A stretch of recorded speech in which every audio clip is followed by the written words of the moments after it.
What's up, guys? Ian here, coach of your Ladner Lanturn, bringing you guys our team builder for week 4 of the NCL, season 4 in the Zeb Striker division. Taking on my good pal Kade and the Tustin Tapu Koko. Let's run through his team really quickly here. He's got the Tapu Koko, Dragonite, Decidueye, Porygon 2, Venomoth, Claydol, Mega Aggron, Victini, Keldeo, Liepard, and Garbodor.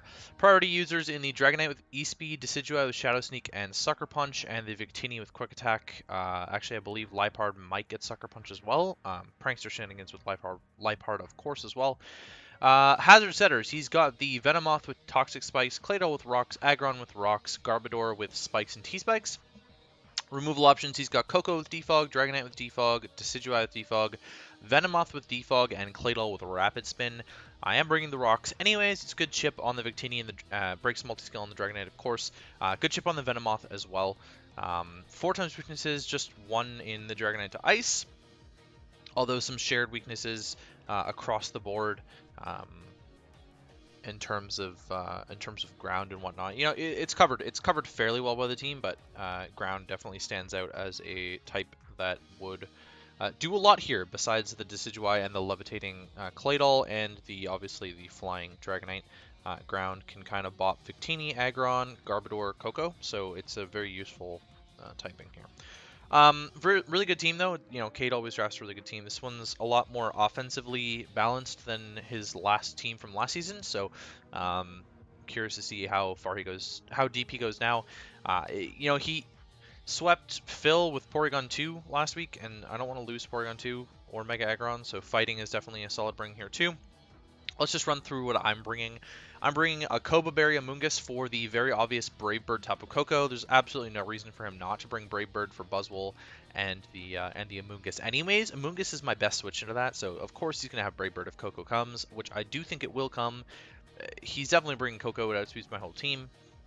Fully Spadef though for his special moves, and then this is my Keldeo check as well. It's a really easy Keldeo check for me to bring in over and over and over again.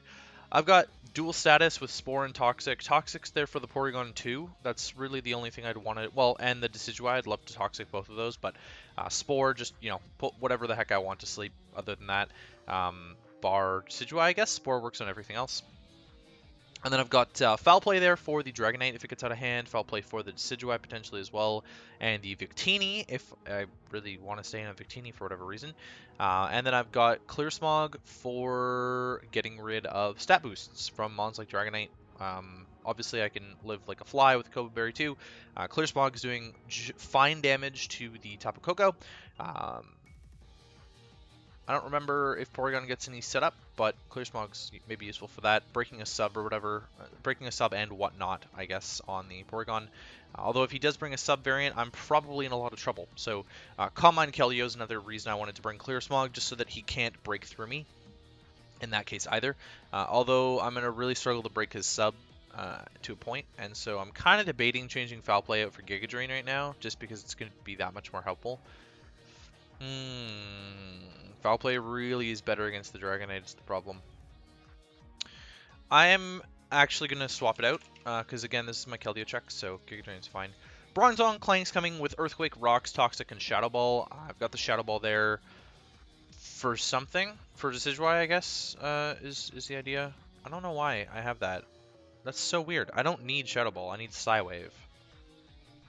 Yeah, I guess I had Shadow Ball for the Claydol, but I'm going to run Psywave instead. That way I can potentially break a Porygon 2 sub, which is important. So this is another mon that's, you know, walled by a Porygon 2, but I've got Toxicon there just for it. Rocks, this is my rocker. Pressures a lot of his team with the rocks there. He's got a hard time beating this without going hard into Victini, so I might opt to not go for rocks right away and attack earlier on, but if he's showing a tendency to stay in, then I will definitely go for rocks against some other things. Physically defensive wall, so this is like a better Dragonite check, which honestly can't really touch me at all without Fire Punch. It's a solid Mega Aggron check as well. Victini to an extent. I didn't really want to run Heat Proof because I want to be immune to the Earthquakes, especially from Dragonite, otherwise I can't really wall the Dragonite, right? So that's kind of the idea behind the Bronzong this week.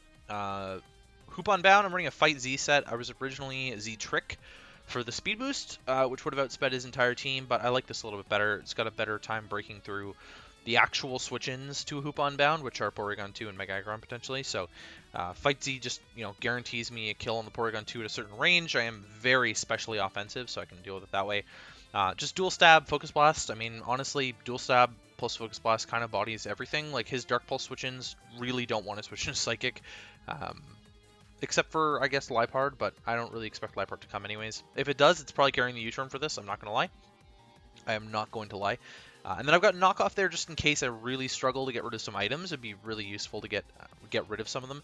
Hoopa is actually really weak to most of his team, so I'm kind of going to have to play it as like breaking early and getting a kill early, I think, rather than saving it until late game, because I'm not running a Scarfed or a Speedy variant by any means. Like, I am running a speed invested Hoopa. That's to speed tie with max speed Dragonite, don't get me wrong on that one. But I'm really too frail to survive hits this game, and a lot of the Pokemon that I'm going to want to hit get U-turn, i.e. Koko, Victini, and Decidueye.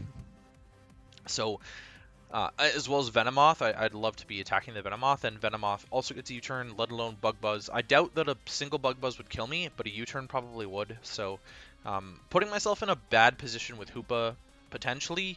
I could have brought Talonflame over this. Talonflame has a really good matchup here, but I opted out of doing that, so we'll sort of see where this one goes. I just thought that Hoopa had a really good matchup, and again, I started with the Z-Trick set, which I think would have done really well here. As you'll notice, we aren't bringing Buzzwole, which is by far our kill leader for the season. I just was kind of iffy on Buzzwole, on like a Scarf variant or not, and it could break through Porygon 2 and Mega Aggron really easily, especially if I was like a bulk up variant, but then it lost all of his offense. So I just really felt like I wanted better ways to deal with his offense than his defense, because I think his defense is actually relatively weak in the matchup. So yeah, that's Hoopa-Unbound. Garchomp's next. I'm running a Scarf Chomp with Dragon Claw, Earthquake, Toxic, and Outrage. This was actually originally my Victini check, and it was sort of just able to punish a physical Victini really well. Excuse me, with like rough skin Rocky Helmet damage and being physically defensive, but I should be able to deal with this team relatively safely here. I've got the Toxic there for the Porygon 2, so I'm running triple Toxic just off the bat here that you've seen. Dragon Claw is really safe damage against most of the team. Obviously, his only fairy is the Koko, which is weak to Earthquake, so I don't have to worry overly about that. I would be worried about a Claydol coming in on me right off the bat, especially against a Koko. He should assume that I'm Scarf Chomp, unless he's running Shuka Koko, then he's in a bad spot. So I've got the Outrage there. I didn't really need more than Dual Stab, so I've got the Outrage there just in case Koko doesn't come, or I'm put in a position where I can click Outrage safely to clean up KOs. I'm outspeeding the Victini with this. Max attack, a little bit of HP. Rotom-Frost, also bring a Scarf Rotom-Frost. I'm running the double Scarf this week. This was a nice reliable revenge killer to the Scarf Dragonite, or sorry, Dragonite after Dragonance, but Garchomp also is the exact same thing. Sorry, I'd have to hit the Blizzard. This deals with the Koko a little bit better late game in terms of being able to hit it, and something like a Keldeo, Specs Keldeo, something like that, I can kind of bring this in a little bit safer than I can with Garchomp, and just click Volt Switch, because if the Claydol comes, it's going to be like a Garchomp check, but I'm not entirely sold that Claydol shows up to this matchup. I kind of deal with it really well. With the mons that aren't coming this week, Claydol gets dealt with really well. So I'm kind of banking on Claydol not showing up to this matchup. Claydol, Liepard, and Garbodor I'm sort of iffy on. I think he's got a lot of power that can break through me early on in his draft. Koko, Dragonite, I think Decidueye would come as a Garchomp check. P2 seems to be relatively difficult for me to deal with. It depends on if he's scared of Buzzwole or not. I think the Mega Aggron has to come, otherwise Mega Diancie plows him. And then I think Victini wants to come. I'm not sure about Keldeo. That's sort of my predictions there. So just Dual Stab with the Rotom, Volt Switch to get momentum, Blizzard for the Dragonite and whatnot. Defog because I needed some form of hazard removal, and I've really been lacking the removal options early on in the season.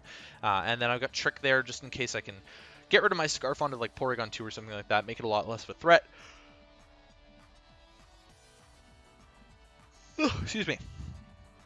It's weekday, so I'm not having the usual G Fuel because I don't want to be up until 12 on a weekday when I have to wake up at 6. But yeah, enough speed on Rotom. What am I running on speed for? I'm running on speed for Dragonite, so it should be the same amount of speed investment.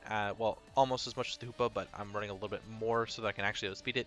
After Dragonite's max special attack and a little bit of HP thrown on there. And the last but not least is the Diancie. I was originally like Power Gem, Moonblast, sub Calm Mind, and then Evan was like, yo, you probably need Earth Power for the Aggron or Endeavor. And I was like, yeah, sub Endeavor sounds fun. So rather than going with Earth Power, which would primarily be for the Aggron, but also could hit the Koko, I'd rather have the sub Endeavor, kind of weaken a lot of stuff that would want to come in on Diancie or break down his walls really easily.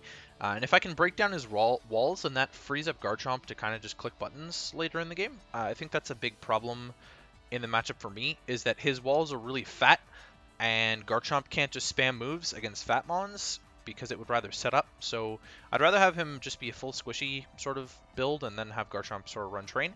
Running out of speed on here for Keldeo, just a little bit less than max speed, max special attack, a little bit of HP. Dual stab with Power Gem Moonblast is perfectly fine in this matchup. You know, whatever Moonblast resist he has besides Mega Aggron kind of get dropped by Power Gem, and that is Venomoth and Victini. So, well, and Garbodor, but like, yeah. So Power Gem works perfectly there, and then the Mega Aggron I can kind of sub up on over and over and over again, and then Endeavor it down. And if he kills me, he's at 1 HP, and he doesn't have a Wish Passer on the team, so I'll gladly take a weakened Mega Aggron, or, you know, if it's the P2 and I'm in a battle with the P2, then I can also deal with it that way. So, yeah, that's kind of what I'm bringing. In terms of what I'm not bringing, again, Buzzwole, I was sort of 50-50 on. It's got good matchup against his walls, really bad matchup against his offense. Vaporeon really makes absolutely no sense against a Koko team, especially with Victini on a Koko team. It just means that Bolt Strike is going to OHKO me instead of two-shotting me. Talonflame, I was very much considering. It's got a really good matchup, maybe like a Fire Z sort of set. Had a decent matchup here with like Roost, Breakbird, Swords Dance, or something along those lines. Maybe U-Turn. I've definitely considered Talonflame quite extensively in this matchup. Masquerain I also considered, because I figured that a setup variant wasn't that horrible against his team, especially with Rocks up, and then Webs could maybe get me some speed control back over the Koko and the Keldeo and maybe put Hoopa in a better spot, but was sort of FE on the Masquerain Webs there. And then Starmie actually had a decent offensive matchup too, but it kind of has to be like 4 attacks, and then it wasn't really able, or like 3 attacks to recover, and lost room for Toxic for the P2, lost room for Rapid Spin, which I would have wanted, etc., and Koko just beats it, and I'm really weak to Koko, so I didn't want to build a team that's like super duper even more weak to Koko. So yeah, that's the team, that's what's going on. Hopefully you guys enjoyed, and I will catch you guys for the match against Kade and the Tustin Tapu Koko.